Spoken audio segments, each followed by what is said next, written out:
When Taylor Swift opted out of an FTX arrangement, she demonstrated her financial sagacity.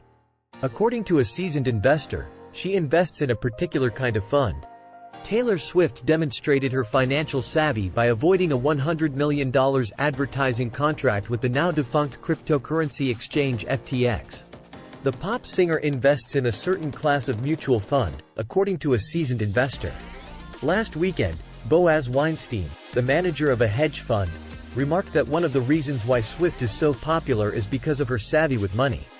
He was at Swift's concert in Philadelphia with his children. He tweeted on Saturday, "Having a blast watching our daughters scream every lyric tonight in Philly. Did you know Taylor Swift 13 invests in closed-end funds at a discount? You may believe I'm joking, but her father Scott told me otherwise." The founder of Saba Capital Management continued, "It's hard not to be a Swiftie for a variety of reasons. Activist stakes have already been taken by Weinstein's company in closed-end funds managed by BlackRock and other sizable asset managers. There is a cap on the number of investors in these funds since there are a finite number of shares available. This is how these funds raise money to invest. The fund is said to be discounted if its shares are trading below the net asset value (NAV) of the company." Swift has demonstrated over the years that she is knowledgeable about money.